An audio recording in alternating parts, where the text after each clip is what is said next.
Banyaknya penyimpangan yang terjadi pada masa Orde Baru era Presiden Soeharto akhirnya membawa Indonesia pada krisis multidimensi, yang diawali dengan krisis moneter. Krisis moneter tersebut membawa akibat pada tingkat kepercayaan rakyat terhadap pemerintah, sehingga kerusuhan-kerusuhan terjadi di mana-mana. Dari dunia internasional, terutama Amerika Serikat, secara terbuka meminta Presiden Soeharto mundur dari jabatannya. Dari dalam negeri, timbul pula gerakan massa yang meminta Presiden Soeharto mundur.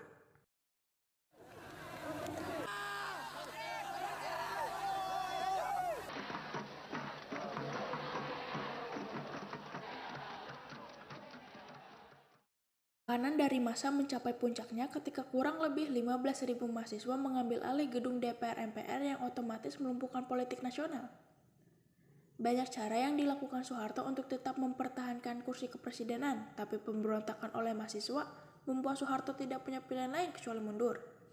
Akhirnya, pada 21 Mei 1998, di Istana Merdeka Jakarta, Presiden Soeharto menyatakan berhenti sebagai presiden.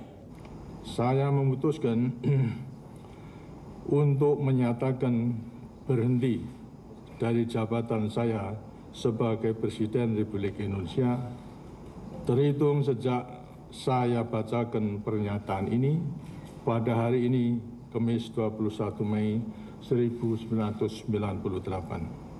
susunan Kabinet Pembangunan ke-7. Untuk melaksanakan reformasi dengan cara yang sebaik-baiknya tadi, saya menilai maka Wakil Presiden Republik Indonesia, Profesor Dr. Insinyur B.J. Habibie, yang akan melanjutkan sisa waktu jabatan Presiden Mandataris MPR 1998-2003. Soeharto lalu segera mengatur agar Wakil Presiden Habibie disumpah sebagai penggantinya di hadapan Mahkamah Agung. Saat itu, kepemimpinan nasional segera beralih dari Soeharto ke Habibie. Hal ini merupakan jalan baru demi terbukanya proses demokratisasi di Indonesia.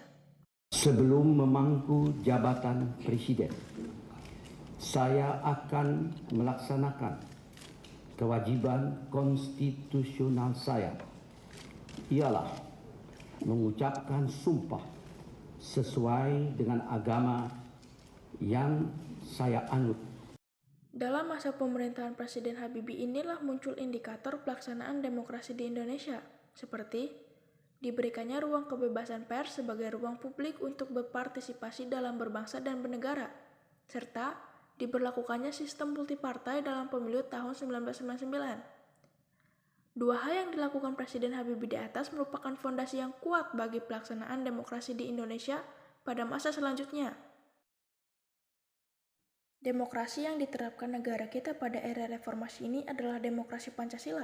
Berikut ini karakteristik demokrasi Pancasila era reformasi. Yang pertama, pemilu lebih demokratis. Yang kedua, rotasi kekuasaan dari pemerintah pusat hingga daerah. Yang ketiga, pola rekrutmen politik terbuka. Dan yang keempat, hak-hak dasar warga negara terjamin. Kondisi demokrasi di Indonesia saat ini dapat diibaratkan sedang menuju kesempurnaan, tapi jalan terjal menuju itu tentu saja selalu ada yang menghadang.